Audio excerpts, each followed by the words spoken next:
ونستعينه ونستغفره ونؤمن به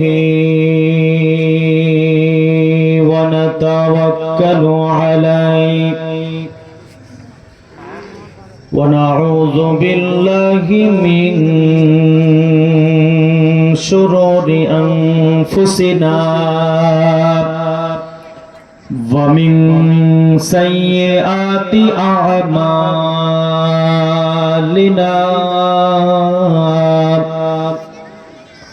من يهده الله فلا مضل له ومن يضلله فلا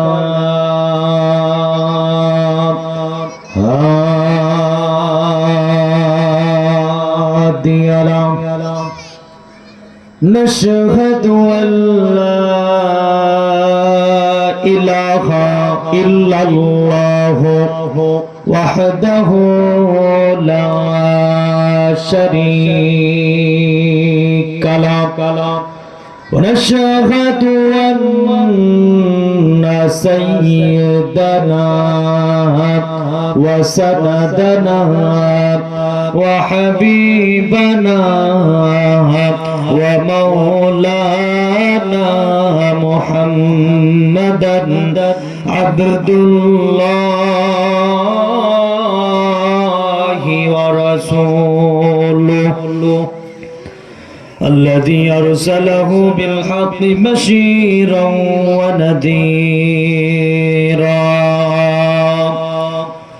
وداعيا إلى الله بإذنه سراجا وقمرا منيرا أما بعد فقد قال الله تعالى في كلامه المجيد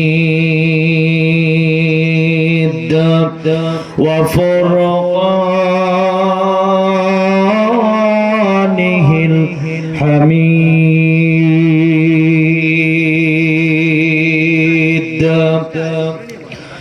জবান খুলে সকলে মোহাব্বতের সাথে পড়ি ভাই আউযু বিল্লাহি মিনাশ শাইতানির রাজীম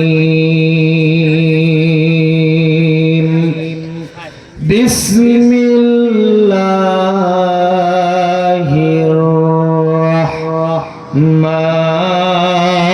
রাহমানির রহিম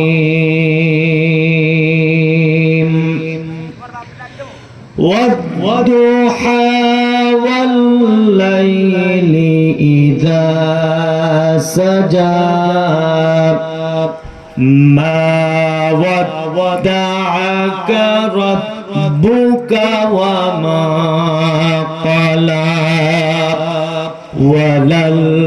وللآخرة خير لك من الأولى ولسوف يعطيك ربك فترضى ألم يجدك يتيما فآوى ووجدك ضالا فهدى ووجدك عائلا فأغنى فأما اليتيم فلا تقهر وأما السائل فلا تنهر وأما بنعمة ربك فحدث صدق الله العلي العظيم وقال تعالى في شان حبيبه সাল্লাল্লাহু আলাইহি ওয়াসাল্লাম ইন্নাল্লাহা ওয়া মালাইকাতাহু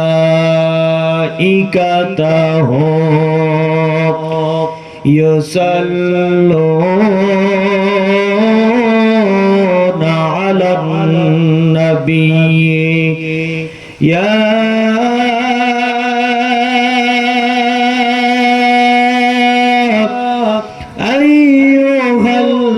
আইয়ুহাল্লাযীনা আমানু সাল্লু আলাইহি ওয়া সাল্লিমু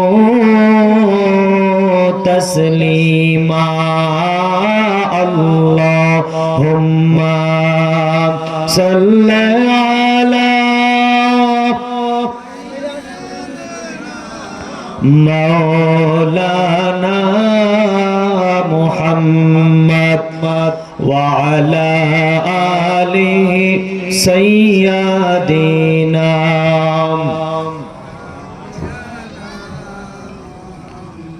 মনটা যদি হইতো প্রবল হাওয়া, হইতো যদি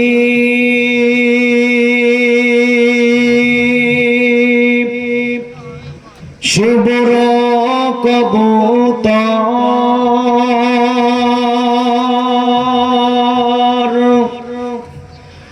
মেঘের ডানায় পাঠিয়ে দিতাম ওই মদিনার পথে,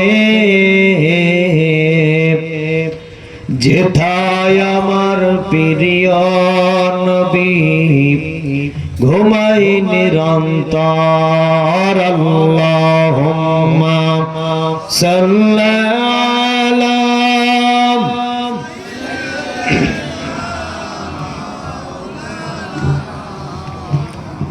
ওয়া আলা আলি সাইয়্যিদিনা। রেখো না মনেতে ভয় বান্দা খোদার, দূর হয়ে যাবে বাধা সব,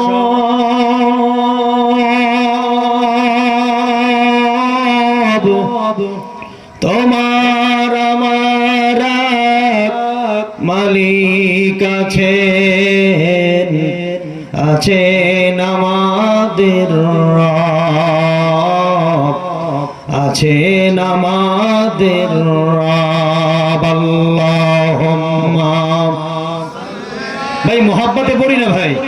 আশেপাশে যারা এখন রাস্তায় দাঁড়িয়ে আছি, যুবকেরা, স্বেচ্ছাসেবকেরা ঘোরাফেরা করছি ভাই, চানাচুর, বিস্কিট, টোস্ট, তারপরে পাপড় ভাজা যা কিছু খেয়েছেন সব বাদ দিয়ে এখন মঞ্চে চলে আসুন। যুবক ভাইরা সামনের দিকে চলে আসুন। বক্তা থেকে শ্রোতা যদি এত দূরে থাকে দেখতে ভালো লাগে না। একটু সামনে আসবেন ভাই, একটু সামনে আসেন তো। আলহামদুলিল্লাহ, একটু সামনের দিকে আসেন, একটু সামনে আসেন। আমি যদি কখনো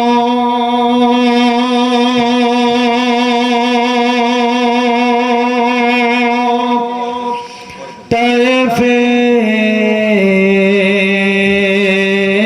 যাই,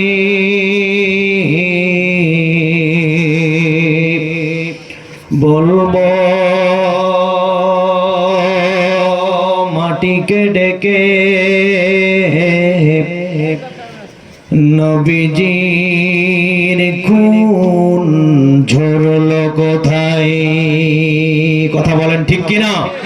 একটু সামনে সরে আসি ভাই। কই আপনারা তো আসল যুবক ভাইরা, মুরব্বী যারা আছে তারা থাক, একটু সামনে আসেন না জিকিরের সাথে। লা ইলাহা যারা মাহফিলে বসার জায়গা বাড়াই দিবে আল্লাহ জান্নাতে বসার জায়গা বাড়াই দিবে। সূরা মুজাদালাতে আল্লাহ বলেছেন, যুবক ভাইরা সবাই জিকিরের সাথে আল্লাহর ভালোবাসা। যুবক কোথায় চলে যায়? যারা যাচ্ছেন কেন চলে যাচ্ছেন?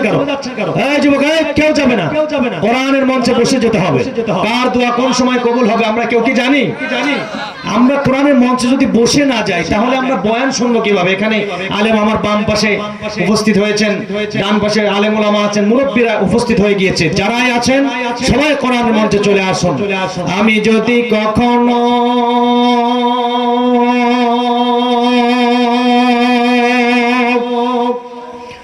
তায়েফে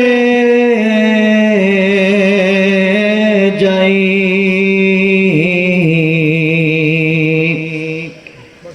বলবো বালুকে ডেকে নবীজির খুন ঝরলো কোথায়, বলে দাও তা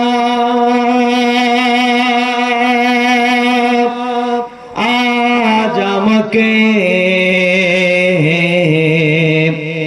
বলে দাও তা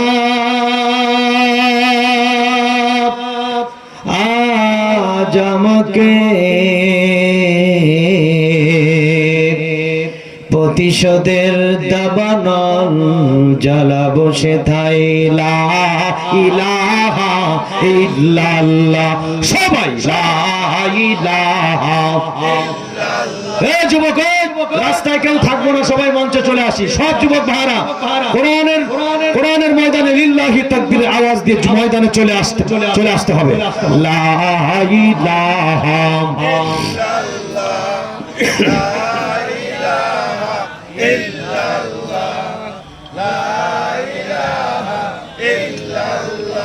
বহু দূরে মাদিনা, বহু দূরে মাদিনা, কেমনে যাব জানি না। সবাই বহু দূরে মাদিনা, কেমনে যাব জানি না। দয়ার আল্লাহ দয়া করো, দয়ার আল্লাহ দয়া করো, মিটাও মনের ভাষণা। পিছনের ভাইরা জিকির করছে না, কারণ কি? সরমনার মুরিদরা নাই এখানে, জামাত ইসলামের লোকরা নাই, সবাই জিকিরে আল্লাহর জিকির, সবার জিকির মুহাব্বতে লা ইলাহা ও লা ইলাহা লা ইলাহা লা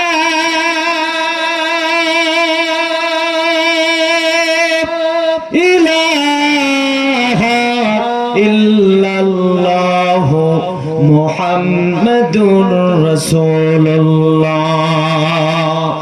সকলে বলি সাল্লাল্লাহু আলাইহি ওয়াসাল্লাম।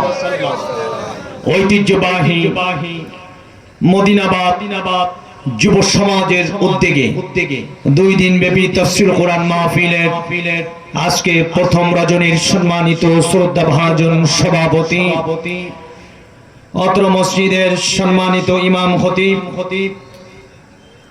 হযরত মাওলানা মোশাররফ হোসেন সাহেব, আজকে মাহফিলের সম্মানিত প্রধান অতিথি বিশিষ্ট ইসলামী চিন্তাবিদ মুফাসসিরে কুরআন হযরতুল আল্লাম হযরত মাওলানা আব্দুল গফফার সাহেব মাদ্দাজিদুল আলিয়া, দিগর উলামা ইকরাম, বিভিন্ন এলাকা থেকে আগত ইসলাম প্রিয়, কোরআন প্রিয়, ধর্মপ্রাণ মুসলমান ভাইরা, পর্দার আড়ালে অবস্থানরত আমার সম্মানিতা মা ও বোনেরা, সর্বপ্রথম মহান আল্লাহ রাব্বুল ইজ্জত ওয়াল জালালের দরবারে লাখো কোটি শুকরিয়া জ্ঞাপন করছি যে আল্লাহ রাব্বুল ইজ্জত ওয়াল জালাল আপনাকে আমাকে দুনিয়াবি কাজকর্ম থেকে বিরত রেখে দুনিয়াবি প্রতিকূল পরিবেশ থেকে অনুকূল পরিবেশে নিকৃষ্ট জায়গা থেকে উৎকৃষ্ট জায়গায় কোরআন হাদিসের মাহফিলে আসার এবং বসার তৌফিক আল্লাহ রাব্বুল ইজ্জত ওয়াল জালাল দান করেছেন। এজন্য আমরা আমাদের হৃদয়ের সবটুকু শ্রদ্ধা উজাড় করে আবেগ আপ্লুত কণ্ঠে নত শিরে মালিকের দরবারে শুকরিয়া আদায় করছি, মুহাব্বতের সাথে একবার পড়ছি আলহামদুলিল্লাহ। দরুদ পাঠ করছি সেই মহান মানবতার মুক্তির দূতের জন্য, যিনি আপনার আমার সকলের কিয়ামতের কঠিন মুসিবতের সময় একান্ত ব্যারিস্টার, আকিই নামদার তাজদারে মদিনা, বিশ্ব মানবতার শিক্ষক নবী মুকাররম মুহাম্মদুর রাসূলুল্লাহ। আমরা সকলে বলি সাল্লাল্লাহু আলাইহি ওয়াসাল্লাম। মাগফিরাত কামনা করি সেই সব ভাইয়ের জন্য যারা দ্বীনের জন্য, মসজিদ মাদ্রাসার জন্য, দেশের জন্য প্রাণ দিয়ে শহীদ হয়েছেন। আল্লাহ রাব্বুল ইজ্জত ওয়াল জালাল সকলকে জান্নাতের মেহমান বানান। আমরা সকলে বলি আমিন। আমার সম্মানিত ভাইরা, আমার প্রিয় বাবাজিরা, আমরা যারা দুনিয়াবি কাজকর্ম ছেড়ে দিয়া আরামের ঘুমটাকে হারাম করে দিয়া এ কোরআন হাদিসের মাহফিলে আসলাম, বসলাম, আমরা ঠকলাম না জিতলাম? যারা এখনো আসে নাই, রাস্তায় দাঁড়িয়ে আছে, ঘোরাফেরা করছে, কোরআন হাদিসের ভাষায় তারা ঠকেছে। কথা বলেন ঠিক না ঠিক? কারণ কার দোয়া কোন সময় কবুল হবে আমরা কেউ কি জানি?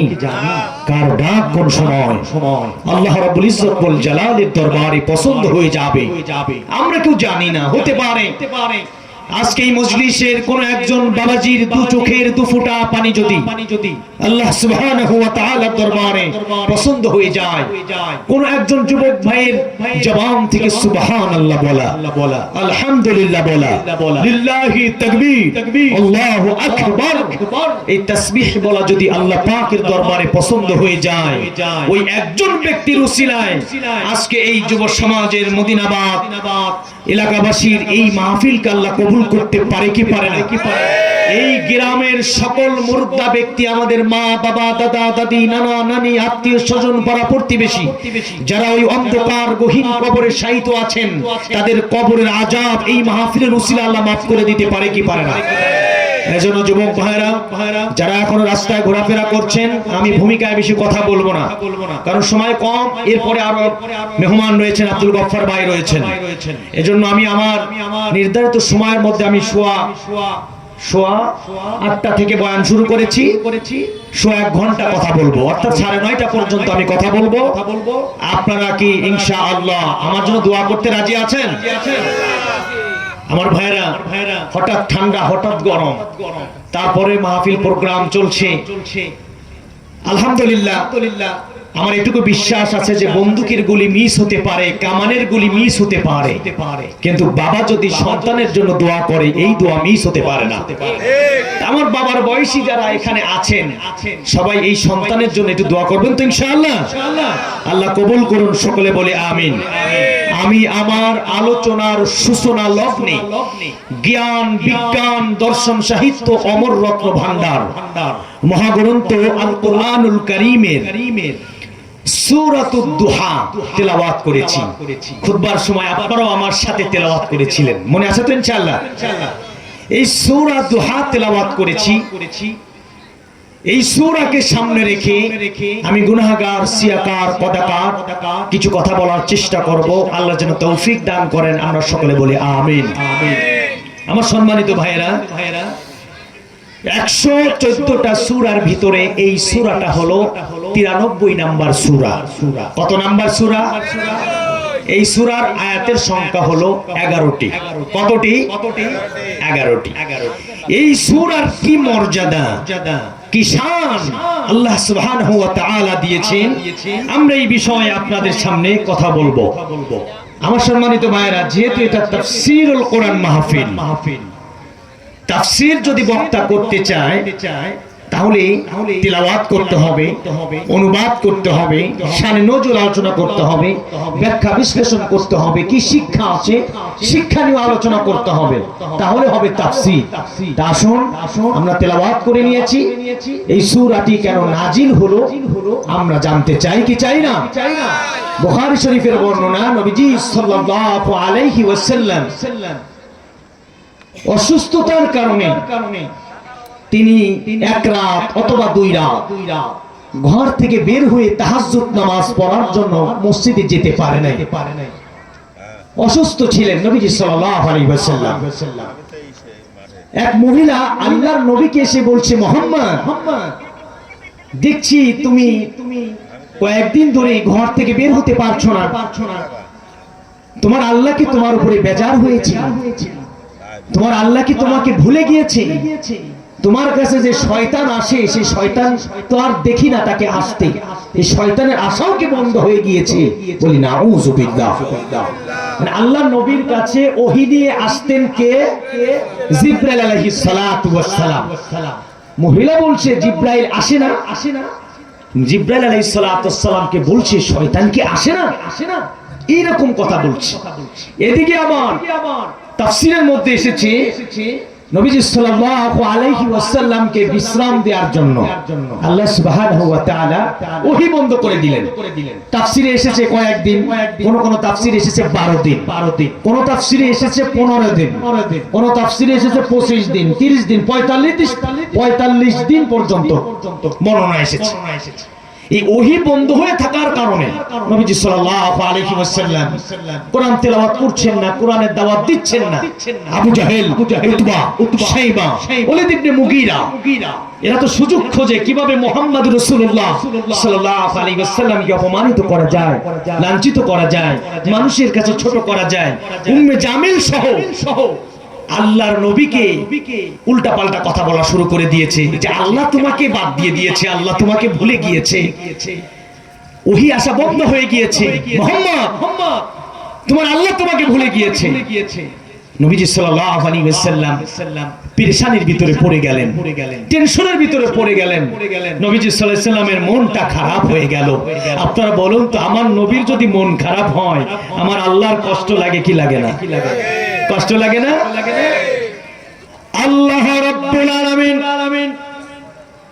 ডাক দিলেন, জিবরাইল তুমি কই? আমার নবীর কষ্ট হচ্ছে, আমার নবীর মনটা খারাপ। যাও জিবরাইল, চলে যাও, আমার হাবিবের কাছে কোরআনের ওহী নিয়ে হাজির হও। হযরত জিবরাইল আলাইহিস সালাতু ওয়াস সালাম আল্লাহ পাকের কোরআনের আয়াত নিয়ে হাজির হয়ে গেল। আল্লাহ পাক রব্বুল আলামিন এই সময় পবিত্র কালামের সূরাতুদ দুহা নাজিল করে দিলেন। তাহলে সূরাতুদ দুহা কেন নাজিল হলো আমরা জানলাম। কি আছে এই সূরার ভিতরে অনেক আলোচনা। আল্লাহ রাব্বুল আলামিন বলেন অদ্দুহা,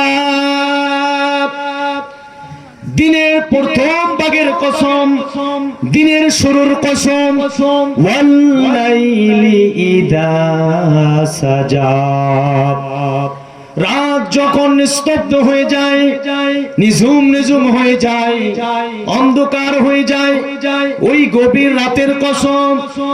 মা ওয়াদাআকা রাব্বুকা ওয়া মা ক্বালা,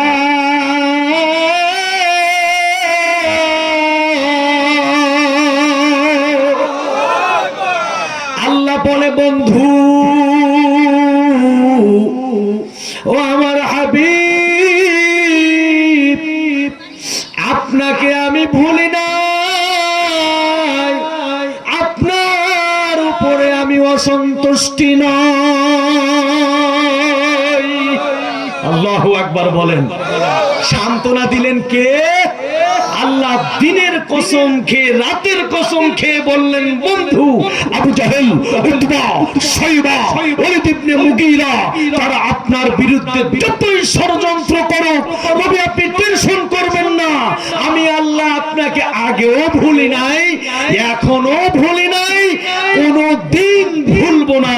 মা ওয়াদ্দাআকা রাব্বুকা ওয়া মা ক্বালা। জোরে বলেন আল্লাহু আকবার। আল্লাহ আল্লাহ তার নবীকে ভালোবাসে কি বাসে না? আল্লাহ তার নবীকে ভালোবাসে না? আমার সম্মানিত ভাইয়েরা, যাদের হৃদয়ে আল্লাহ আছে, আল্লাহ তাদের হৃদয়ে আছে। ওয়াইদা যাকারতা রাব্বাকা বিল কুরআন ওয়াল্লাউ আলা আদবারিহিম নুফুরা। সুবহানাল্লাহ। যাদের হৃদয় আছে আল্লাহর ভয়, তারা কবু পথ ভুলে যায় না। আল্লাহর প্রেম ছাড়া এই দুনিয়ায় কারো কাছে কোনো কিছু চাই না। ঠিক কিনা বলেন? সবাই আমার সাথে বলেন না। যাদের হৃদয় আছে আল্লাহর ভয়, তারা কবু পথ ভুলে যায় না। আল্লাহর প্রেম ছাড়া এই দুনিয়ায় কারো কাছে কোনো কিছু চাই না। ঠিক কিনা বলুন আমার ভাইরা? নবীজি সাল্লাল্লাহু আলাইহি ওয়াসাল্লামের মন খারাপ। আল্লাহ পাক রব্বুল আলামিন কুরআনুল কারীম নাজিল করে নবীজি সাল্লাল্লাহু আলাইহি ওয়াসাল্লামকে সান্ত্বনা দিলেন, নবীজি আপনাকে আমি ভুলি নাই, নবীজি আপনার উপরে আমি অখুশিও নই। ওগো নবী, টেনশন করার কারণ নাই। আল্লামা মাহমুদ আলসী রাহমাতুল্লাহ আলাইহি তাফসীরে রুহুল মানির 30তম খণ্ডের 422 নম্বর পৃষ্ঠার ভিতরে অদ্দুহার দ্বারা নবীজি সাল্লাল্লাহু আলাইহি ওয়াসাল্লামের নূরের চেহারার কসম আল্লাহ খেয়েছে। ওয়াল্লাইলি ইযা সাজার দ্বারা আমার নবীর কালো কালো চুলের কসম আল্লাহ খেয়েছেন। আল্লাহ পাক রব্বুল আলামিন নবীর নূরের চেহারার কসম খেয়ে আমার নবীর চুলের কালো চুলের কসম খেয়ে আল্লাহ বললেন, নবীজি আমি আপনাকে ভুলি নাই। ওগো নবী, আমি আপনার উপরেও অখুশি নই। জিকির করি লা ইলাহা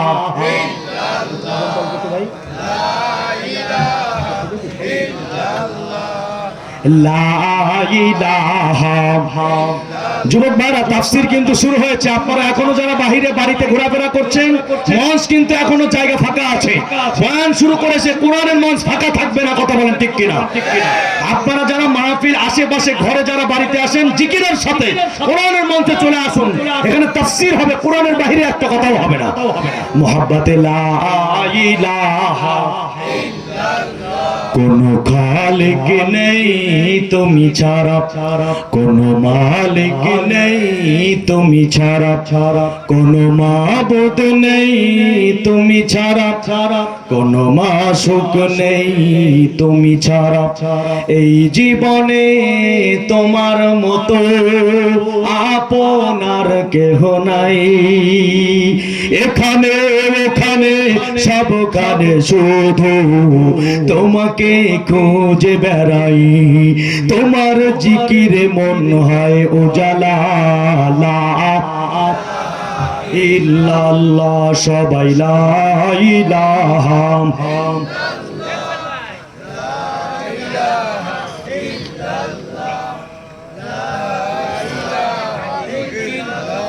লা ইলাহা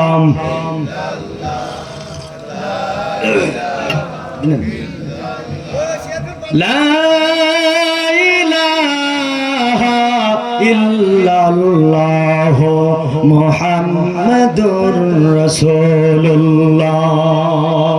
আলোচনাকে আমরা বুঝতেছি তো ইনশাআল্লাহ? এরপরে আল্লাহ বলেন, ওয়ালাল আখিরাতু খায়রুল লাকা মিনাল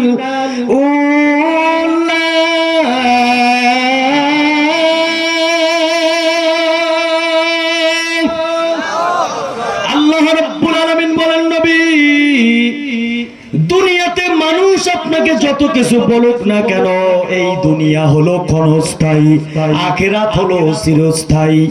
এই দুনিয়াতে আল্লাহ পাক আপনাকে অসম্মানিত করবে না, আর পরকালে আপনার উপরে কেউ সম্মানিত হবে না। কত দামি কথা আমার আল্লাহ বলেছেন। এই দুনিয়াতে আপনাকে কেউ অপমানিত করবে না বন্ধু। এই ক্ষণস্থায়ী পৃথিবীতে যে যা বলে বলো, এই দুনিয়ার চাইতে পরকালের দুনিয়ায় নবী আপনি হবেন বাদশাহ। আমার নবী হলেন দুজাহানের বাদশাহ। কথা বলেন ঠিক কিনা? আমার নবী হলো দুজাহানের কান্ডারি নবী। আমার ভাইরা, আমার আল্লাহ পাক রব্বুল আলামিন কত সুন্দরভাবে কোরআনে বললেন, বন্ধু এই দুনিয়া হলো ক্ষণস্থায়ী পৃথিবী। এই পৃথিবীতে কি আমরা সারা জীবন থাকতে পারবো? এই কথা বলেন, থাকতে পারবো? টাকার অভাব নাই, বাড়ির অভাব নাই, গাড়ির অভাব নাই।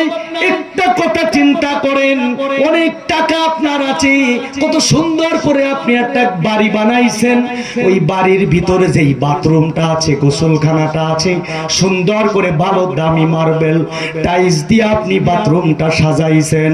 আপনি যখন মারা যাবেন, আপনাকে কিন্তু ওই দামি গোসলখানায়, যেই গোসলখানাটা আপনি সুন্দর করে সাজালেন, ওই গোসলখানায় আপনার গোসল দেওয়া হবে না।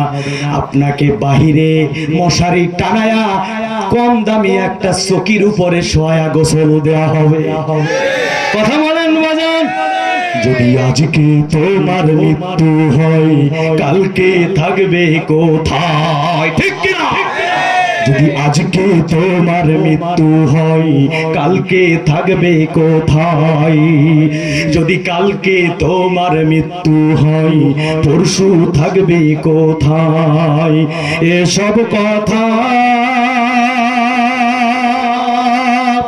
কখনো কি মনে করেছ?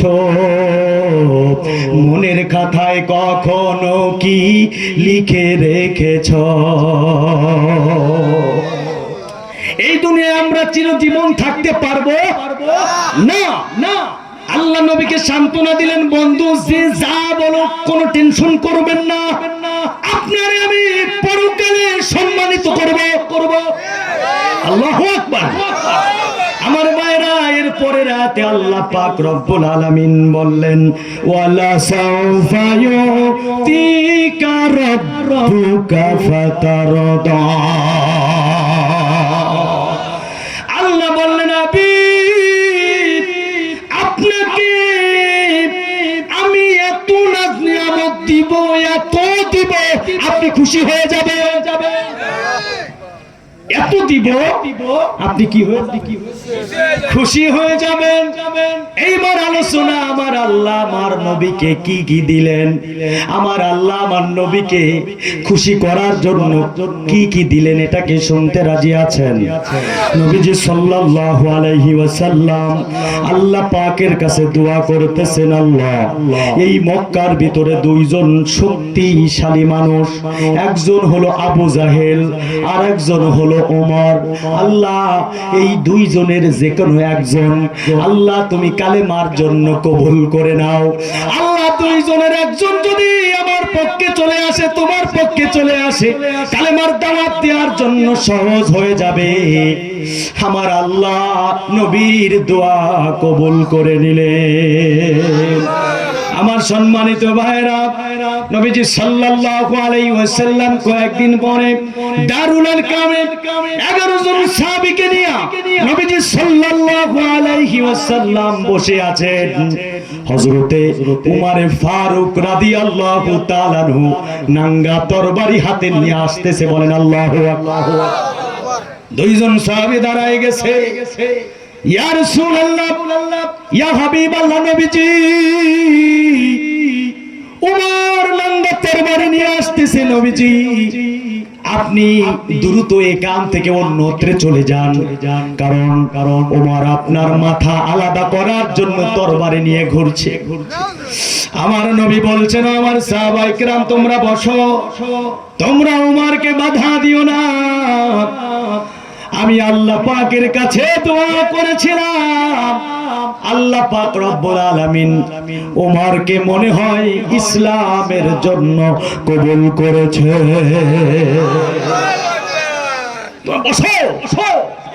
সাহাবায়ে কেরাম বসে গেলেন, নবীজি সাল্লাল্লাহু আলাইহি ওয়াসাল্লাম বসে আছেন। হযরত ওমর ফারুক রাদিয়াল্লাহু তাআলা আনহু হাজির হলেন। ইয়া রাসূলুল্লাহ, ইয়া হাবিবাল্লাহ, নবীজি আমি আপনাকে চিনতাম না। আবু জাহেলের উস্কানি শুনে আপনার মাথা আলাদা করার জন্য বের হয়েছিলাম। বোনের মুখে কোরআন তেলাওয়াত শুনে নবীজি ঈমান এনেছি। এই তরবারিটা আপনার পা মোবারকের কাছে রাখলাম। ওগো নবী, আপনি আমাকে maaf করে দেন আর আপনি আমাকে পড়াই দেন কালেমা লা ইলাহা ইল্লাল্লাহু মুহাম্মাদুর রাসূলুল্লাহ। নারে তাকবীর। ইসলাম হলো চিরদিনের শান্তি সুখের নিশানা। ইসলাম ছাড়া অন্য সবই জাহান্নামের ঠিকানা। ইসলাম হলো চিরদিনের শান্তি সুখের নিশানা। ইসলাম ছাড়া অন্য সবই জাহান্নামের ঠিকানা। শান্তির আশায় দেশের মানুষ দৌড়াইতেছে হইয়া বেহুশ। শান্তির আশায় দেশের মানুষ দৌড়াইতেছে হইয়া বেহুশ। মরিচিকার পিছে করে জীবন মরণ সাধনা। ইসলাম ছাড়া অন্য সবই জাহান্নামের ঠিকানা। হযরত ওমর ফারুক রাদিয়াল্লাহু তাআলা আনহু ইসলাম ধর্ম গ্রহণ করলেন। আল্লাহর নবীকে বললেন, নবীজি আপনার কাছে আমার তিনটা প্রশ্ন, এই তিনটা প্রশ্নের আপনার জবাব দিতে হবে। আমার নবী বলে, ওমর কি প্রশ্ন আপনি বলেন। ওমর বলছেন, নবীজি ইয়া রাসূলুল্লাহ, ইয়া হাবিবাল্লাহ, এই কোরআন সত্য, এই কোরআন কি সত্য কিনা আপনি বলেন। আল্লাহর নবী বললেন, এই কোরআন হলো সত্য।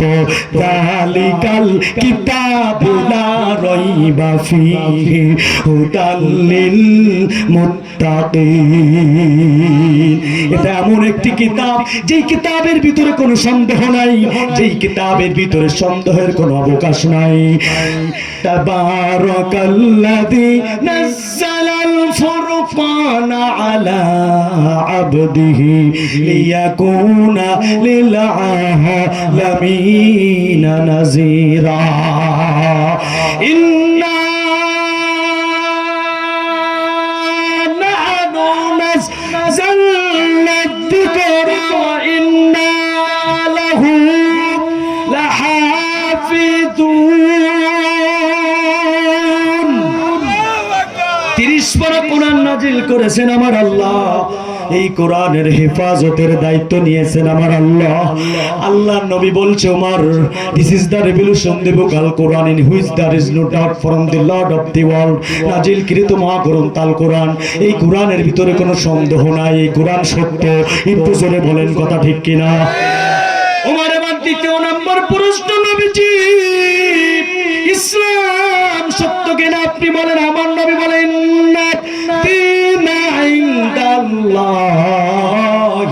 ইসলাম আল্লাহ পাকের একমাত্র, শুধুমাত্র, কেবলমাত্র পছন্দনীয় ধর্ম হলো ইসলাম। এইবার হযরত ওমর ফারুক রাদিয়াল্লাহু তাআলা আনহু বললেন, নবীজি আমার তৃতীয় নাম্বার প্রশ্ন হলো, আল্লাহ আছে কিনা আপনি বলেন। আল্লাহর নবী বললেন, কুল হুয়াল্লাহু আহাদ আল্লাহুস সামাদ। বলেন সবাই, কুল হুয়াল্লাহু আহাদ আল্লাহুস সামাদ লাম ইয়ালিদ ওয়া লাম ইউলাদ ওয়া লাম ইয়াকুল লাহু কুফুয়ান আহাদ। আল্লাহু লা ইলাহা ইল্লা হুয়াল হাইয়ুল কাইয়্যুম লা তাখুযুহু সিনাতুন ওয়া লা নাওম। হযরত ওমর বলছেন, নবীজি আপনি বলেছেন কোরআন সত্য, বিশ্বাস করে নিলাম। আপনি আপনি বলেছেন ইসলাম সত্য, বিশ্বাস করে নিলাম। আপনি বলেছেন আল্লাহ সত্য, বিশ্বাস করে নিলাম। তাহলে নবীজি এতদিন আপনি গোপনে গোপনে কেন কোরআন তেলাওয়াত করেছেন? নবীজি তাহলে আপনি এতদিন গোপনে গোপনে কেন কালেমার দাওয়াত দিয়েছেন? ও নবী, আপনি আজকে থেকে প্রকাশ্যে কালেমার দাওয়াত দিবেন। আজকে থেকে আপনি সরাসরি আপনি কোরআন তেলাওয়াত করবেন। আল্লাহু আকবার। এজন্যই তো আমার নবী বলেছেন, আমার পরে কেউ নবী হবে না। আমার পরে যদি কেউ নবী হতো, সে হতো হযরতে ওমর। আর জোরে বলেন আল্লাহু আকবার। আমার সম্মানিত ভাইরা, আমার প্রিয় বাবাজিরা, আল্লাহর নবী এবার বলছেন, ওমর তুমি থামো। কেবল মাত্র 11 জন কালেমা পড়ে মুসলমান হয়েছে, তোমারে দিয়ে হবে 12 জন। ওদিকে আবু জাহেল, উতবা, সাইবা, ওয়ালিদ ইবনে মুগীরা, ওরা এখন ক্ষমতায় আছে। আমরা তো তাদের সাথে পারবো না। হযরত ওমর বলছেন, নবীজি আপনি আমাকে অনুমতি দেন। আমার নবী বলে, ওমর কিসের অনুমতি? বলে আপনার এই 11 জন সাহাবীকে নিয়ে আমি একটা মিছিল করতে চাই। কি করতে চাই? ও নবী আপনি আমাকে একবার একটু অনুমতি দেন। নবীজি আমি মিছিল করতে চাই। হযরতে উমর ফারুক রাদিয়াল্লাহু তাআলা যখন এই কথাটা বললেন, নবীজি সাল্লাল্লাহু আলাইহি ওয়াসাল্লাম অনুমতি দিয়ে দিলেন। কি দিলেন? অনুমতি দিলেন। 3টা বাক্যে হযরতে উমর ফারুক রাদিয়াল্লাহু তাআলা ভাষণ দিলেন। কন্যা সুবহানাল্লাহ। উমর দাঁড়ায় আছে, সামনে 6 জন, পিছনে 5 জন, মাঝখানে উমর। কয়জন হয়? টোটাল 12 জন। সামনে 6 জন, পিছনে 5 জন, 11, মাঝখানে উমর। কত হয়? 12। এবার হযরত উমর প্রথম নাম্বার ঘোষণা দিল, মক্কাবাসীরা শোনো, আমি উমর কোরআন শুনে ইসলাম ধর্ম গ্রহণ করেছি। আমার নবীকে আমি নেতা মেনেছি। কে আছো উমরের মোকাবেলা করবা? কে আছো তার মায়ের বুক খালি করবা? সাহস থাকলে উমরের তরবারির নিচে আসো। উমর ভাষণ দিতেছে, 2 নম্বর ভাষণ দিতেছে। কে আছো স্ত্রীকে বিধবা করতে চাও? উমরের তরবারির নিচে আসো। 3 নাম্বার ভাষণ দিলেন, কে আছো সন্তানকে এতিম করতে চাও? উমরের তরবারির নিচে আসো। এইবার আমার ভাইরা তাকবীর দেওয়া শুরু হয়ে গেল। কিসের তাকবীর? একটু জোরে বলেন, কিসের তাকবীর? লিল্লাহি। তাকবীর দেওয়া শুরু করলো। হযরত ওমর ফারুক রাদিয়াল্লাহু তাআলা আনহু তাকবীর দিতে দিতে আমার সম্মানিত ভাইরা খানায় কাবার দিকে রওনা হলো। কোন দিক? মুসলমানের তো বন্দুক প্রয়োজন হয় না, মুসলমানের তো কামান প্রয়োজন হয় না। মুসলমানের একটাই অস্ত্র রয়েছে, সেটা হলো লিল্লাহি তাকবীর। কথা বলেন ঠিক কিনা? একটাই স্লোগান বৈধ, সেই স্লোগানের নাম হলো লিল্লাহি তাকবীর। কথা বলেন ঠিক কিনা মুসলমান? ভারত আর আমেরিকার দালালেরা তারা চিন্তা করে যে মুসলমানের তাকবীরের আওয়াজ বন্ধ করতে হবে, মুসলমানের কোরআন বন্ধ করে দিতে হবে। যারাই বন্ধ করার চেষ্টা করেছে তারাই দেশ ছাড়তে বাধ্য হয়েছে। আরে কথা বলেন ঠিক না? আমার সম্মানিত ভাইরা, আমার প্রিয় বন্ধুগণ, এই স্লোগান যারা বন্ধ করতে আসবে দুনিয়ার জমিন থেকে তারাই ডিলিট হয়ে যাবে। ইন্দুরের গর্ত খুঁজে পাবে না পালানোর জন্য। কথা বলো ঠিক কিনা? এই স্লোগান তো সেই স্লোগান যেই স্লোগান দিয়ে উহুদ বিজয় হয়েছিল। এই স্লোগান সেই স্লোগান যেই স্লোগান দিয়ে খন্দ, স্পেন, কারবালা উহুদ বিজয় হয়েছিল। কথা বলেন ঠিক কিনা? এই স্লোগান সেই স্লোগান যেই স্লোগান হযরত ওমর 11 জন সাহাবীকে নিয়ে দেওয়ার কারণে মক্কা আবু জাহেল, উতবা সাইবা ওয়ালিদ ইবনে মুগীরার শরীরের মধ্যে কম্পন শুরু হয়েছিল। কথা বলেন ঠিক কি ঠিক না? মুসলমান খুলনার তাওহীদি জনগণ সেই লিল্লাহি তাকবীরের স্লোগানের মাধ্যমে আল্লাহর কোরআনকে বাংলার সংসদে পার্লামেন্টে নেওয়ার জন্য কারা কারা প্রস্তুত আছেন? দুই হাত উঁচু করে তাকবীর দিয়ে দেখা। কই তাকবীর দেওয়ার মতো কেউ নাই ভিতরে?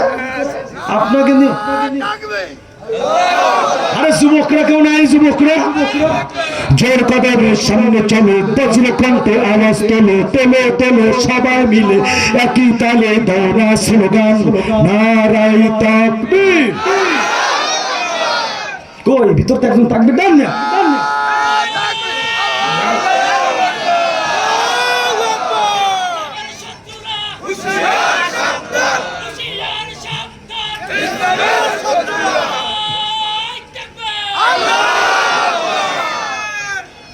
আলহামদুলিল্লাহ, যে তাকবীর দিয়েছেন মোটামুটি চোর বাটপার ফালাবে। এই তাকবীর চোর ফালাবে, কোরআনের দুশমন ফালাবে না। কথা বলেন ঠিক কিনা? ঠিক কিনা?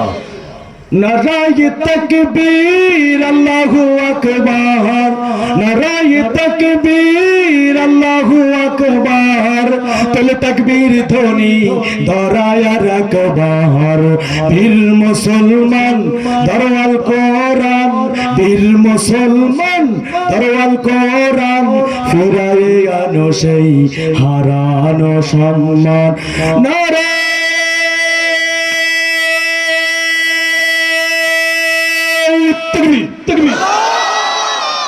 আল কোরআনের আলো, কোরআন সুন্নাহর আলো। কোরআন আছে যেখানে, কোরআন নাই যেখানে। আজকের মাহফিল যে আওয়াজ শুনে আরে মুসলমান ভয় কাঁপিত কাফের বেঈমান। সত্যের সেই তলোয়ার নাও না তুলে আরেকবার, সত্যের সেই তলোয়ার নাও না তুলে আরেকবার। পাক দুনিয়া ভেঙে করর চুরমার। বীর মুসলমান ধরওয়াল কোরআন, ফিরায়ে আনো সেই হারানো সম্মান।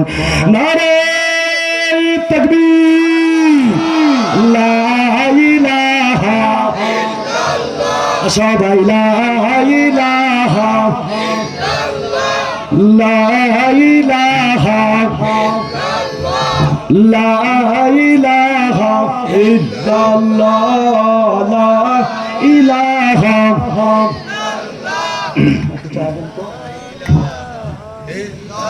আসিয়া বহলে ওগো স্বামী, আসিয়া বহলে ওগো স্বামী।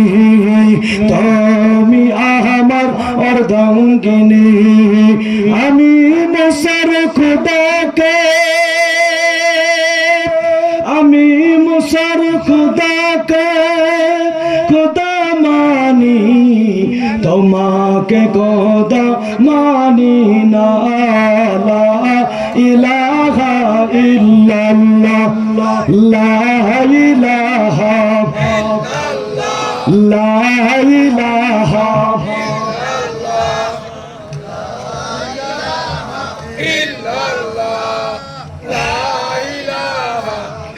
লা ইলাহা ইল্লাল্লাহ মুহাম্মাদুর রাসূলুল্লাহ। সকলে বলে সাল্লাল্লাহু আলাইহি ওয়াসাল্লাম। মানে আলোচনা শেষ করে দিব নাকি? আলোচনা শেষ করে দিব? আল্লাহ বলেন ওয়ালা সাউফা ইউতিকা রাব্বুকা ফাতারদা।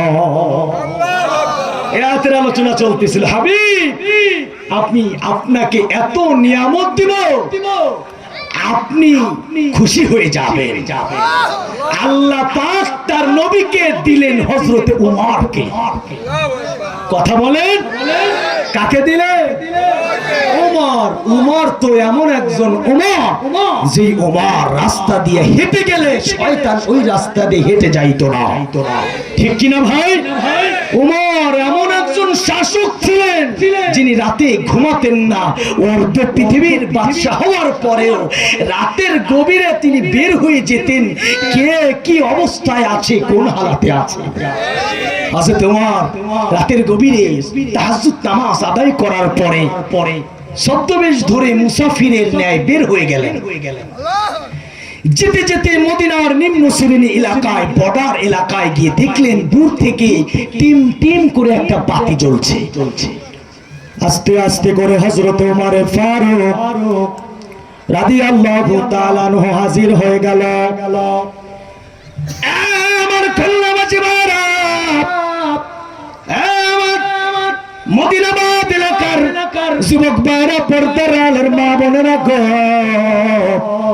হযরত ওমর ফারুক রাদিয়াল্লাহু তাআলা আনহু কাছে গিয়ে দেখলেন একটি কুঁড়ে ঘর, চুলায় কি যেন জ্বলতেছে, একটা হাড়ি রয়েছে, ওই হাড়িটার ভিতরে কি যেন রান্না হচ্ছে। ছোট ছোট দুটি বাচ্চা বসে বসে চোখ দিয়ে পানি ছেড়ে দিয়ে কাঁদতেছে। হযরত ওমর ফারুক রাদিয়াল্লাহু তাআলা আনহু কাছে গিয়ে বলল, মা, এই যে দুটি বাচ্চা কাঁদছে কারণটা কি, আর আপনি কি রান্না করছেন, বিষয়টা আমাকে একটু খুলে বলেন। মহিলা এবার কেঁদে দিয়ে বলল, মুসাফির, এই যে দুটি বাচ্চা আমার সন্তান, মদিনার সরকারের কাছে এসেছি কিছু সাহায্য পাওয়ার আশায়। 2-3 দিন পার হয়ে গেল, কোন সাহায্য আমাদের কাছে আসে নাই। ক্ষুধার যন্ত্রণাও সহ্য করতে পারি না। আমার দুটি সন্তান, তাদের পেটেও কোনো খাবার নাই।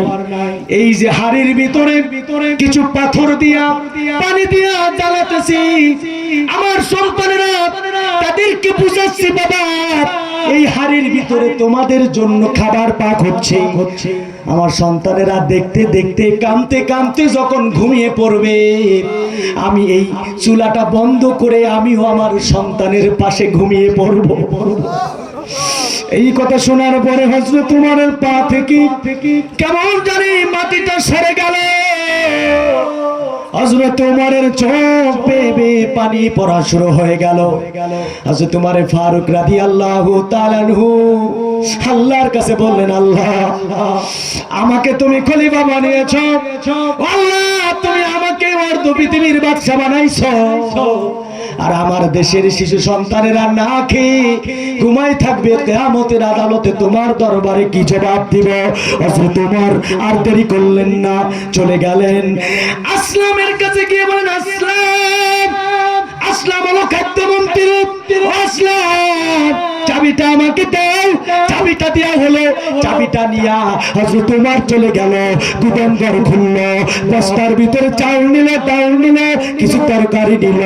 এবার আটার বস্তা হযরত ওমর নিজের পিঠের উপরে উঠালো। আসলাম বলছে, খলিফাতুল মুসলিমিন, আপনি কেন আটার বস্তা মাথায় নিবেন? আপনি আমার কাছে দেন। হযরত ওমর ফারুক রাদিয়াল্লাহু তাআলা বলছেন, আসলাম, এই জনপদের দায়িত্ব আল্লাহ রাব্বুল আলামিন আমাকে দিয়েছেন। ফুরাত নদীর তীরে একটা কুকুরও যদি না খেয়ে মারা যায়, কাল কিয়ামতের আদালতে আল্লাহর দরবারে তোমার জবাবদিহি করা লাগবে না, আমি উমরের জবাবদিহি করা লাগবে। এজন্য আটার বস্তা আমি নিজেই পিঠে করে নিয়ে চলে যাব।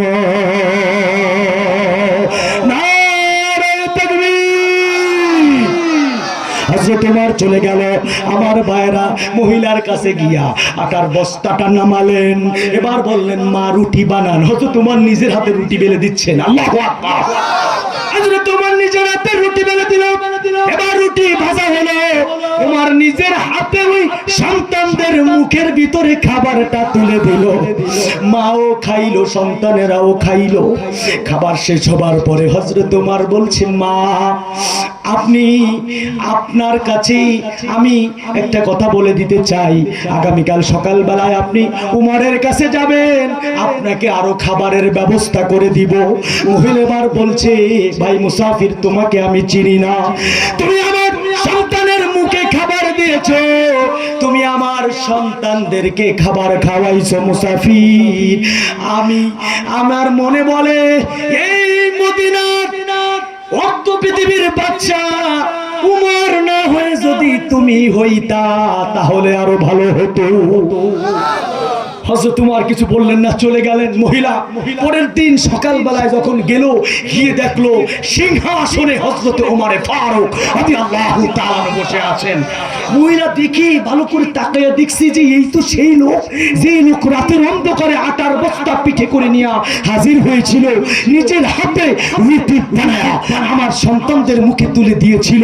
মহিলার আর বুঝতে বাকি রইল না যে গতকালকে রাতের বেলায় যিনি আমাদের কাছে আটার বস্তা পিঠে করে নিয়ে গিয়েছে সে আর কেউ নয়, সে হলো হযরত ওমর। এইরকম একজন উমরকে আল্লাহ পাক নবীকে সান্ত্বনা দেওয়ার জন্য উমরকে হাদিয়া দিলেন। কন্যা সুবহানাল্লাহ। আল্লাহ বললেন আল্লাহ সাউফা ইউতিকা রাব্বুকা ফাতারদা। বন্ধু, আমি আপনাকে এমন এমন নিয়ামত দিব, সেই নিয়ামত পেয়ে আপনি খুশি হয়ে যাবেন। নবীজি সাল্লাল্লাহু আলাইহি ওয়াসাল্লাম মক্কা থেকে তায়েফের ময়দানে আল্লাহর নবী কালেমার দাওয়াত দেওয়ার জন্য রওনা হলেন। মক্কা থেকে তায়েফের দূরত্ব হলো 80 মাইল। কত মাইল? 80 মাইল। 80 মাইল। নবী সাল্লাল্লাহু আলাইহি ওয়াসাল্লাম তায়েফের ময়দানে হাজির হয়ে গেলেন। তায়েফের লোকেরা, তোমরা কি আমি নবীকে বিশ্বাস করো? বলছে হ্যাঁ, তোমাকে তো আমরা বিশ্বাস করি, কারণ ছোটবেলায় তোমার নাম আমরাই দিয়েছি। আল্লাহর নবী বলছে তাহলে যদি তোমরা আমাকে বিশ্বাস করো, তোমরা যেহেতু আমাকে আর আমিন বলো, আমাকে তোমরা ভালোবাসো, তাহলে আমি তোমাদেরকে একটা দাওয়াত দিতেছি। দাওয়াতটা হলো কালেমা লা ইলাহা ইল্লাল্লাহ।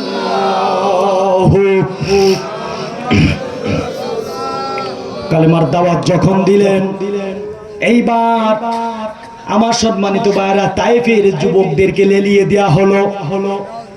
যুবকগুলো এবার পাথরের টুকরো হাতে নিয়ে আমার নবীর শরীরের উপরে মারা শুরু করলো। আমার ভাইরা, নবীজির শরীর থেকে রক্ত বের হচ্ছে, হাত ফেটে, মাথা ফেটে, মুখ ফেটে, কপাল ফেটে রক্তে আমার ভাইরা ঝরঝর করে রক্ত পড়ছে।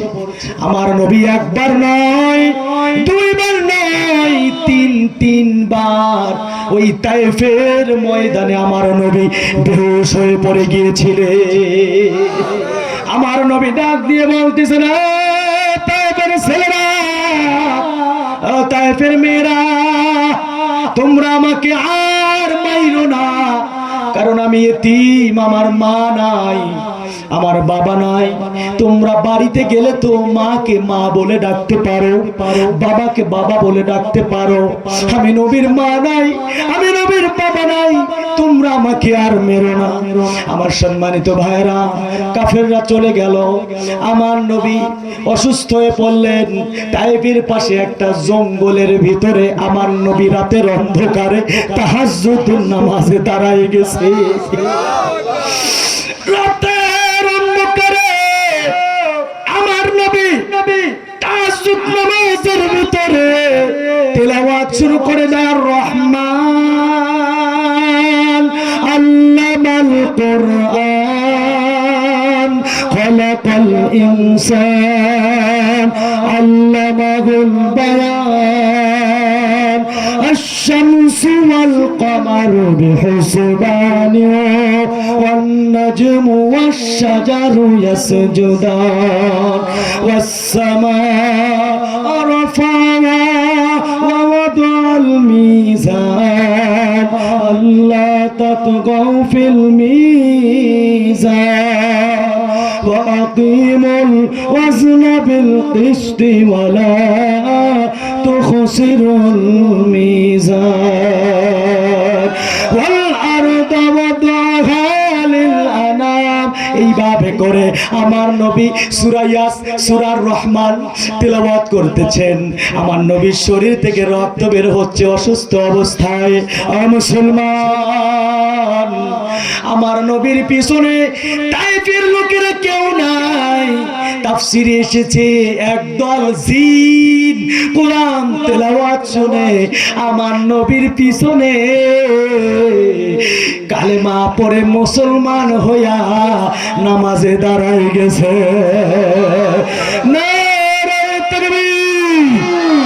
মুসলমান, ওই নবীকে যদি কেউ কষ্ট দেয়, ওই নবীকে যদি কেউ ব্যথা দেয়, ওই নবীর চরিত্র নিয়ে যদি কেউ কথা বলে, আমার বাবাকে নিয়ে কথা বলবা কিছু বলবো না, মাকে নিয়ে কথা বলবা কিছু বলবো না, কিন্তু আমার নবীর ইজ্জত নিয়ে যদি কেউ কথা বলে জিহ্বা কেটে ফেলবো। কথা বলেন ঠিক কিনা?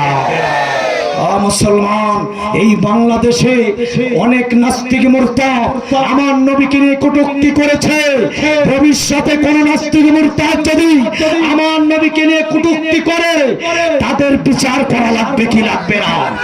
আমার ভাইরা, পূর্বে আসাদ নূর নামক মুশরিক আমার নবীকে লুচ্চা নবী বলেছে, আমার নবীকে ধর্ষক বলেছে।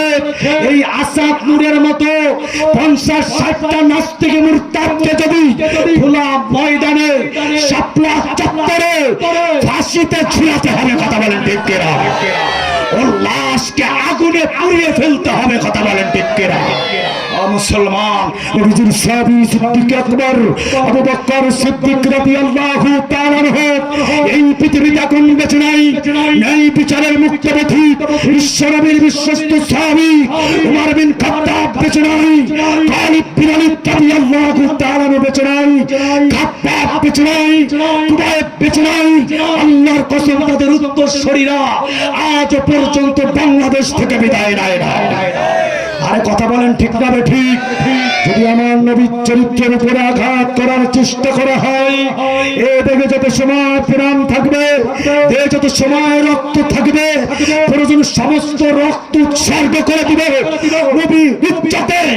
আরে মুহাম্মদ ইজ্জতে ফুলের টুকাও লাগতে দিব না। করা করা হ্যাঁ, কিছু করে তাকবীর দিয়ে দেখা। এইরাম তাকবীর দিলে তো তোর কাজ হবে না, গোরস্থানের তাকবীর দিলে কাজ হবে। যুবক সেনারা কোথায়? দেশ স্বাধীন করেছো তোমরা কোথায়? আমার জামাত তো তাকবীর কোথায়? নারে তাকবীর, আল্লাহু আকবার অনেকে দেন, এরা কিন্তু এরা মুরগির মতো বসে আছে। কি হয়েছে? মাজায় জোর নাই নাকি? মাজায় জোর না থাকলে তাহলে আসলে হারবালের ব্যবস্থা করি নাকি? নারে তাকবীর, তাকবীর। এবারে চাল কোরআনের আলো, আজকের মাহফিল নারে তাকবীর। আল্লাহ কবুল করুন, সকলে বলে আমিন। নবীজি সাল্লাল্লাহু আলাইহি ওয়াসাল্লাম তো জানেন না যে তার পিছনে কয়েকজন জিন এসে কোরআন তেলাওয়াত শুনে কালেমা পড়ে মুসলমান হয়ে গেছে। নবীজি ব্যথিত, নবীজির মনটা খারাপ যে আমি তাইফের ময়দানে কালেমার দাওয়াত দিতে আসলাম, কেউ কালেমা পড়ে মুসলমান হলো না। নবীজি সাল্লাল্লাহু আলাইহি ওয়াসাল্লাম ফজরের পরে ব্যথিত অবস্থায় বসে আছেন। আমার আল্লাহ ডাক দিলেন, জিবরাইল তাড়াতাড়ি যা, আমার রাহমাতুল লিল আলামিন মন খারাপ করে থাকবে রে, আমার রাহমাতুল লিল আলামিন, আমার নবীর মন খারাপ থাকবে, আমি আল্লাহ সহ্য হয় না। তাড়াতাড়ি যা। জিবরাইল আলাইহিস সালাতু ওয়াস সালাম হাজির হয়ে যায়। আল্লাহর নবীর কাছে এসে বলছি, ইয়া রাসূলুল্লাহ, ইয়া হাবিবাল্লাহ, নবী গো, আপনি তায়েফের ময়দানে আপনি কালেমার দাওয়াত দিয়েছেন, কেউ আপনার কথা শুনে নাই, কেউ কালেমা পড়ে নাই, আপনার উপরে আঘাত করেছে, পাথর মেরেছে।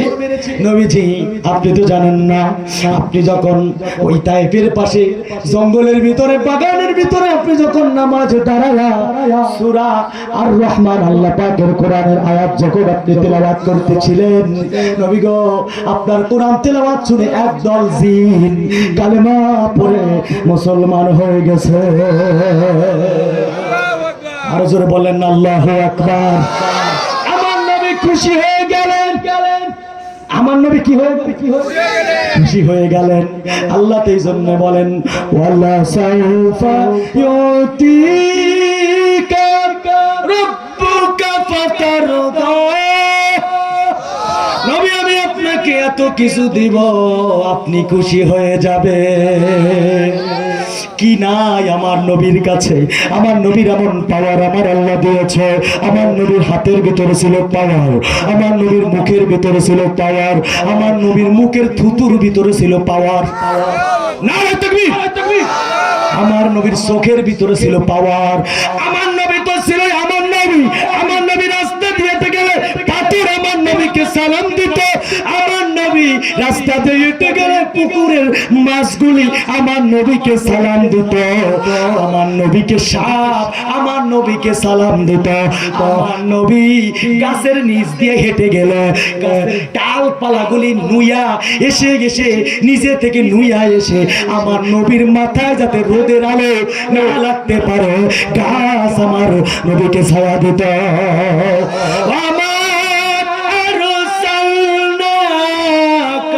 ইল্লা রাহমাতাল লিল আলামিন।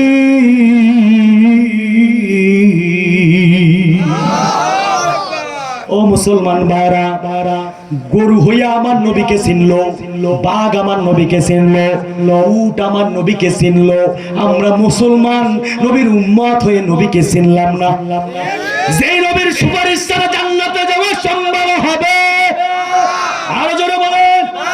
আমার আল্লাহ কোরআনের ভিতরে, আমার আল্লাহ পাক কোরআনুল কারীমের ভিতরে বলে, ইয়াউমা ইয়াফিরুল মারউ মিন আখিহি ওয়া উম্মিহি ওয়া আবি ওয়া সাহিবাতিহি ওয়া বানি লিকুল্লি ইমরিইম মিনহুম ইয়াউমা ইযিন শাআনুন ইউগনি। ওই কিয়ামতের আদালতে যেদিন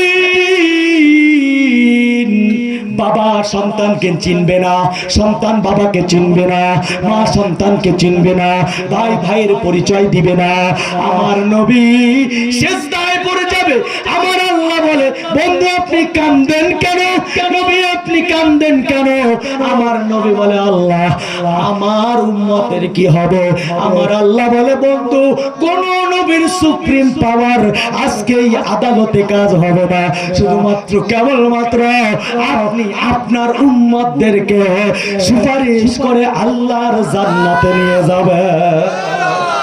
কোন নবীর ক্ষমতা থাকবে না, একমাত্র শুধুমাত্র কেবলমাত্র আমার নবীকে কিয়ামতের আদালতে সুপ্রিম পাওয়ার দিবেন কে? আর জোরে বলেন কে? আর জোরে বলেন আল্লাহ। আল্লাহ বলেছে, নবী আপনাকে আমি এমন কিছু দেব, ওয়ালা সাওফা ইউতিকা রাব্বুকা ফাতারদা। নবী আপনাকে আমি এত কিছু দিব, আপনি এত খুশি হবেন। আল্লাহ বলেছে, নবী আমি আপনাকে কাউসার দিলাম। সুবহানাল্লাহ বলবেন না? যে কাউসারের পানি দুধের চাইতে সাদা, মধুর চাইতে মিষ্টি।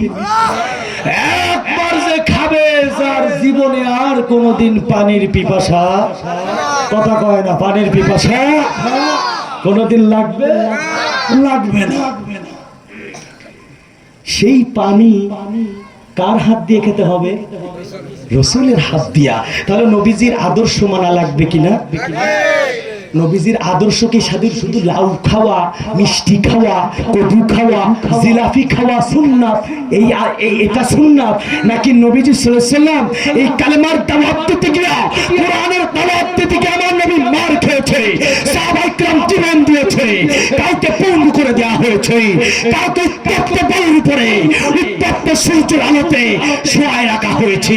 তারপরও আমার নবী কালেমার দাওয়াত থেকে এক পা পিছপা হয় না। ওই আবু জাহেল, উতবা, সাইবা, ওয়ালিদ ইবনে মুগীরা অনেক অফার দিয়েছে, ওদের কাছে মাথা নত করে না। তার প্রমাণ আমরা তো তাদের ধারাবাহিকতায় আমরা বাংলাদেশেও দেখেছি।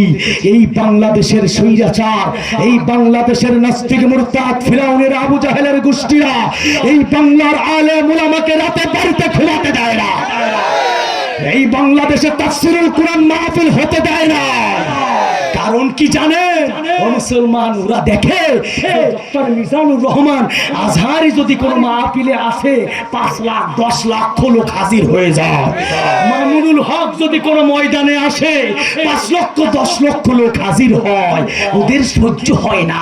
কারণ ওরা চিন্তা করে আমরা 1000 টাকা দিয়া এক প্যাকেট বিরিয়ানি দিয়েও হাজার হাজার লোক হাজির করতে পারি না। আর মামুনুল হক, আমির হামজা, আল্লামা তারেক মনোয়ার, কোরআনের পাখি আল্লামা আব্দুল্লাহ হোসেন সাইদি কথা বলেন, মাঠে এসে নাহমাদহু বললেই লক্ষ লক্ষ মানুষ হাজির হয়ে যায়। ওরা কয় মাহফিল হতে দেওয়া যাবে না, মাহফিল বন্ধ করে দিতে হবে। তারাই বন্ধ হয়ে গেছে। ওরা বলে মাহফিল নিষিদ্ধ করে দিতে হবে, তারাই নিষিদ্ধ হয়ে গেছে। এখন আমি আসলে কোনো দল নিয়ে কথা বলতে চাই না, বুঝাতে চাই এখনো যাদের মায়া, ওরে বাবা এখনো মায়া যায় নাই ম্যাডামের জন্য। ওরে বাবা হাসিনা দেশ ছেড়ে পালাইছে, কষ্টের জ্বালায় রাত্রে ঘুমায় না। ছাগলের বাচ্চা ছাগল, এই হাদিসটা আমল করে দেখেন, যার সাথে যার মোহাব্বত তার সাথে তার স্পষ্ট কথা। আপনার আপনি তো মন থেকে ভাবেন তো, সারা জীবন কার পা আপনি চেটেছেন, সারা জীবন কার জন্য আপনি জীবন দিয়েছেন, রক্ত দিয়েছেন, জিহাদ করেছেন। এই মানুষটা কি আসলে ইসলামের পক্ষে, আলেম ওলামার পক্ষে? এই মানুষটা কি আসলে তাফসীর কোরআনের পক্ষে, টুপির পক্ষে, নবীর আদর্শের পক্ষে কি ছিল? কত বলেন ছিল? যদি থাকতো বিনা দোষী আলেম কোনদিন জেল খাটতেন। মিজানুর রহমান আজহারীর বাংলাদেশ থেকে তাকে তাড়িয়ে দেওয়া হতো না। মুফতি আমির হামজাকে বিনা দোষে জেলে আটকায় রাখা হয়েছে, মামুনুল হককে বিনা দোষে জেলে আটকায় রাখা হয়েছে। আমার ভাইরা কলিজা ফেটে যায়। আজকে বাংলাদেশে তাফসীরুল কোরআন মাহফিল করার জন্য কোনো অনুমতি লাগে না। ও মুসলমান, আল্লামা সাইদি হুজুর, কলিজার টুকরা সাইদি হুজুর যদি আজকে বেঁচে থাকতো, তাকে আমার ভাইরা তিলে তিলে কারাগারে শেষ পর্যন্ত তাকে পরিকল্পিতভাবে হত্যা করেছে। এই বাংলাদেশে কারোর বিচার হোক না হোক, আমাদের মাথার মুকুট আল্লামা সাইদিকে যারা হত্যা করেছে ওদের বিচারই বাংলার জমিনে হবেই হবে। কারা কারা হাত যখন তাকবীর দিয়ে দেখা। আমার ভাইয়ের আরেকটা বিচার করতে হবে, আরেকটা বিচার। আল্লামা সাইদি হুজুর সারা জীবন বলেছে, আমি মারা গেলে আমার কবরটা দিবা সিদ্দিকিয়া মাদ্রাসায়। আরে কথা বলো ঠিক না ঠিক? ওই বানর জাতির কুলাঙ্গার আমেরিকার ভারতের দালালেরা আমার ভাইরা যারা সাইদির লাশটাকে পর্যন্ত খুলনায় আসতে দেয় নাই, ওদের লাশও খুলনায় থাকতে পারবে না। ওদের লাশ খুলনায় দাফন হতে দেবে না খুলনার মুসলমান। কারণ আমরা আবু বকরের সৈনিক, আমরা উমারের সৈনিক, আমরা হলাম আল্লাহর নবী। আপনি উম্মত নবীর জন্য জীবন দিতে রাজি আছেন? রাজি আছেন? রাজি আছেন? নবীকে ভালোবাসতে হবে। মানতে লা ইউমিনু আহাদুকুম হাত্তা আকুনা হাব্বা ইলাইহি মিন ওয়ালিদিহি ওয়া ওয়ালাদিহি ওয়া নাসি আজমাইন। আমার নবীর আদর্শকে মানতে হবে। আমার নবীকে আমার আল্লাহ ভালোবাসতেন কি বাসতেন? আমার নবী একটু কষ্ট পেয়েছে, কয়দিন ওহী বন্ধ ছিল। আমার নবীকে তারা একটু কষ্ট দিয়েছে, আল্লাহ একটা আয়াত নাজিল করেছে। আল্লাহ কত নাজ নিয়ামত নবীকে দান করেছে। আমার নবীকে কেন ভালোবাসবেন না? যে নবীকে স্বয়ং আল্লাহ ভালোবাসতেন। আমার ভাইরা, আমার নবী তো প্রতিশক্তিরাম ছিলেন না। আমার নবীকে কেউ কষ্ট দিলে আমার নবী তাকে কষ্ট দিতেন না। কেমন আদর্শবান নবী ছিলেন। ও মুসলমান, মদিনায় একবার দুর্ভিক্ষ দেখা দিল। কষ্ট হচ্ছে না আপনাদের? কিছু সময় চলবে তো? চলবে। কত সময়? কত সময়? মানে ওয়াজ চলে চলুক, বক্তা মরুক নাকি? আলহামদুলিল্লাহ, বেশি সময় চলবে না। নবীজি সাল্লাল্লাহু আলাইহি সাল্লাম প্রতিশোধ পরায়ণ ছিলেন না। মদিনায় একবার দুর্ভিক্ষ দেখা দিয়েছে। নবীজি সাল্লাল্লাহু আলাইহি সাল্লাম হযরতে আনাস রাদিয়াল্লাহু তাআলা আনহুকে সঙ্গে নিয়ে কাজের খোঁজে বের হয়েছেন, দেখি কোথাও কাজ পাওয়া যায় কিনা। যেতে যেতে উহুদ পাহাড়ের নিচে আমার সম্মানিত ভাইরা কিছু দেখলো খেজুরের বাগান। নবীজি সাল্লাল্লাহু আলাইহি সাল্লাম খেজুরের বাগানের কাছে গিয়ে হাজির হলো। গিয়ে দেখলো একজন বাবার বয়সী একজন ইহুদি ওই ব্যক্তি খেজুর গাছের গোড়ায় পানি দিতেছে। নবীজি সাল্লাল্লাহু আলাইহি ওয়াসাল্লাম এবার গিয়ে বলল, চাচা এই খেজুর গাছের মালিক কি আপনি? বলছে হ্যাঁ। বলছে আপনি নিজের খেজুর গাছের গোড়ায় আপনি নিজেই কেন পানি দিতেছেন? এবার ওই ইহুদি বলছে আমার কাজের লোক নাই, এই জন্য খেজুর গাছের গোড়ায় পানি আমি নিজেই দিতেছি। আল্লাহর নবী বলছে, চাচা যান, আপনার কি কাজের লোকের প্রয়োজন আছে কিনা শিক্ষা নেন ভালো করে। আমার নবী যদি দোয়া করে আল্লাহ উহুদ পাহাড় সোনা বানায় দাও, আল্লাহ বানায় দিতে পারে কিনা? নবী কিন্তু না কে থাকে, কিন্তু আল্লাহর কাছে চায় না। আর আমরা একটু বিপদে পড়লেই চলে যাই ল্যাংটা ফিরের দরবারে। হ্যাঁ, একটু বিপদে চলে, বাংলাদেশে তো ভণ্ডর অভাব নাই, আছে নাকি? ল্যাংটা বাবা, পাগলা বাবা, চশমা বাবা, আগুন বাবা, বিড়ি বাবা, দড়ি বাবা, ঘড়ি বাবা, ওরে বাবা, নামাজ নাই, রোজা নাই, জিকির নাই, গোসল নাই, দাড়ি নাই, মোষ লম্বা করতে করতে কানে বাদাই ধুয়ে দেয়, চুল শর্ট পড়ে গেছে, 13 বছর 14 বছর গোসল করে না, বগলের পশম 3-4 হাত লম্বা হয়ে গেছে। আবার তাদের কাছে গিয়ে বলে, বাবা ছেলে হয় না তাবিজ দাও, মেয়ে হয় না তাবিজ দাও, ব্যবসায় উন্নতি হয় না তাবিজ দাও। শোনো শোনো, মাজারে গিয়া গরু না দিয়া মসজিদে একটা মোমবাতি কিনে দাও, আল্লাহ তোমার মনের আশা পূরণ করে। ঠিক কিনা বাজান? অভাব আছে আজকে। আবার কি কয় জানেন? রাগ করবেন না তো আপনারা? পাহাড়ে তাহলে আগুন জ্বালে, আছে না নাই?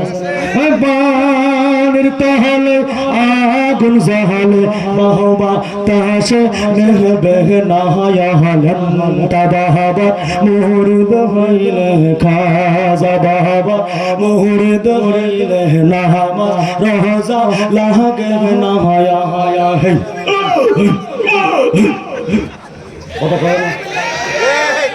খাজার নামে মাজার করে, খাজার নামে মাজার করে দেখায় যারা খাজার শান, দিনে করে ভণ্ডামি আর রাত্রে মারে গাজাইটা। আরে কথা বলে আছে না নাই? খাজার নামে মাজার করে দেখায় যারা খাজার শান, দিনে করে ভণ্ডামি আর রাত্রে মারে গাজাইটা। দাড়ি টুপি নাই তো তাহার আছে শুধু সুন্নাতের খবর নাই সে আশেকে রাসূল, দিনে রাতে সারা বেলা করে শুধু মদের মেলা। ঠিক দিনে রাতে সারা বেলা করে শুধু মদের মেলা, আমল সব ধ্বংস হবে, থাকবে না তাদের ঈমান, দিনে করে ভণ্ডামি আর রাত্রে মারে গাজায় টান। নারায়ে তাকবীর, নারায়ে তাকবীর। আমার সম্মানিত ভাইরা, আমার প্রিয় বাবাজিরা, তাহলে হকানি আলেম ওলামার সাথে আমরা আছি, ভণ্ডের সাথে আমরা। আমার নবী রাহমাতুল লিল আলামিন বলছে, চাচা যান, আপনার বাড়িতে কি কাজের লোকের প্রয়োজন আছে কিনা? এবার বলতেছে হ্যাঁ, একজন কাজের লোকের প্রয়োজন। আল্লাহর নবী বলছে, আমি কাজ করতে চাই, আপনার এই কি কাজ করতে হবে বলেন? তাই মুহাম্মদ, তুমি যদি কাজ করো তাহলে এই কাজের বিনিময়ে এক বালতি পানি এই কুয়া থেকে উঠাবা। এই কুয়া থেকে পানি উঠানোর পরে খেজুর গাছের গোড়ায় এক বালতি পানি দিবা। এক বালতি পানি দেওয়ার কারণে তোমাকে 5টা করে খেজুর দেওয়া হবে। আলহামদুলিল্লাহ বলে আলহামদুলিল্লাহ। আমার সময় শেষ হয়ে গেছে, সম্মানিত মেহমান চলে আসছে। আজকে আলোচনা এই পর্যন্তই থাকুক। আমরা আলোচনা করতেছিলাম সূরা দুহা থেকে, কথা বলেন ঠিক কিনা? ইনশাআল্লাহ আবারও যদি দেখা হয়, আবারও তাফসীর হবে, আবারও কথা হবে কোরআনের মঞ্চে। সবাই আমার জন্য দোয়া করবেন, এই মাহফিল কমিটির জন্য দোয়া করি। সুন্দর, এত সুন্দর আয়োজন এই মাহফিলের কমিটি করেছে। আল্লাহ পাক সুন্দর আয়োজনকে, এই সুন্দর প্রতিষ্ঠান এলাকার মসজিদ মাদ্রাসা এলাকার যুবকদের সবাইকে কবুল করুন। আপনারা আমার জন্য দোয়া করবেন, আমি আপনাদের সকলের জন্য দোয়া করি। আসসালামু আলাইকুম ওয়া রাহমাতুল্লাহি তাআলা ওয়া বারাকাতুহু।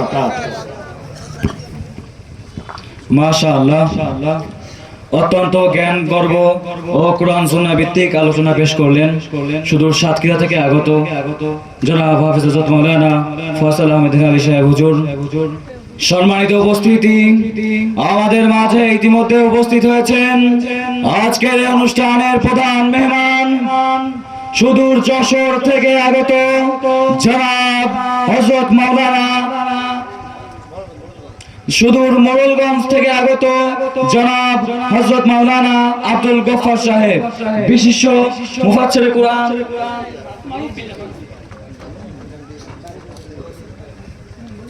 সম্মানিত উপস্থিতি, একটু ত্রুটির কারণে আন্তরিকভাবে ক্ষমা সুন্দর দৃষ্টিতে দেখবেন। আমাদের মাঝে উপস্থিত হয়েছেন আজকের বিশেষ মেহমান জনাব হাফেজ হযরত মাওলানা মারুফ বিল্লাহ, সুমিষ্টভাষী, উদীয়মান ও তরুণ বক্তা। হযরতকে আজকের এই মঞ্চের পক্ষ থেকে জানাচ্ছি আন্তরিক শুভেচ্ছা ও অভিনন্দন। সম্মানিত উপস্থিতি, আমাদের মাঝে এবারে ইসলামী সঙ্গীত পরিবেশন করছেন জাতীয় সাংস্কৃতিক সংগঠন নবদান শিল্পী গোষ্ঠী।